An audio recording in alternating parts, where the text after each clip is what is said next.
ว่าใครที่ยังไม่มาขอเสียงดังเลยวันนี้ใครอยากกินเหล้าใครอยากกินเหล้ายกมือดูหน่อย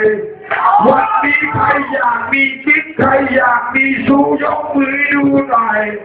วันนี้ใครเป็นคนน่ารักใครอยากกินเหล้าต่อขอเสียงดังหน่อย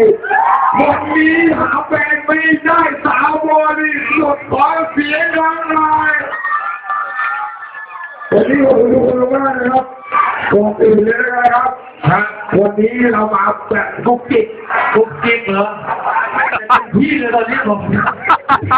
มันเป็นอะไรที่พูดยากครับพี่เจรู้ครับผมทั้งสองก็ขอไปด้วยกันครับเราอาจจะมองนิดนึงเราอาจจะกุ๊กกิ๊กนิดนึงไม่นิดนั่นแหละเต็มที่เลยก็ไม่เป็นไรนะครับก็ผมคุณทุกคนบ้านนะครับก็ช่วงนี้ร้านเราอาจจะดูแล้วโอ้พูด5 รอบเลยพูดเองครับพูดเองเลยเหลือนะครับพรุ่งนี้นะครับเฉพาะผู้หญิงนะครับมาเร็วมีเซอร์ไพรส์ให้นะครับผม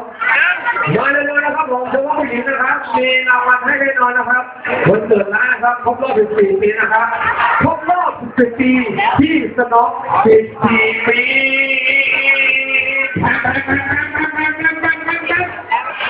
อยากกินมาโอ้ยตาย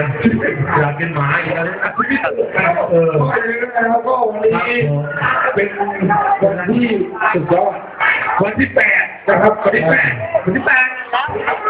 ปกติเราจัดวันที่9แต่วันนี้เราจัดวันที่8แล้วก็พรุ่งนี้นะครับอยากให้ทุกคนมากันแล้วบอกว่า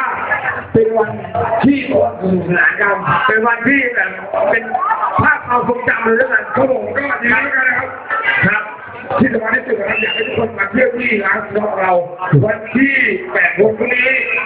สมุนไพรที่อยากจะมีโต๊ะหน้าโคราชไปเช็คอินได้ที่บุรีรัมย์ก็ได้ช่วงนี้อาจจะติดแล้วแต่ก็ยังพอเช็คอินได้ครับส่งโต๊ะได้นะครับก็ขอบคุณมากนะครับอย่าลืมด้วยกันพรุ่งนี้มีแน่เลยมีแน่แหมพี่ทำอีกแล้วเนี่ยพี่ต่อพี่ปูพี่ป๊อกวงซิลพี่ยอดบอดี้สแลมพี่พันอีโบล่ามาแน่นอนแล้วก็มาแน่นอนพรุ่งนี้เป็นวันรวมศิลปินแต่ละรอบของคุณอา14 ปีแล้วก็เขาบอกว่าสุดยอดแน่นอน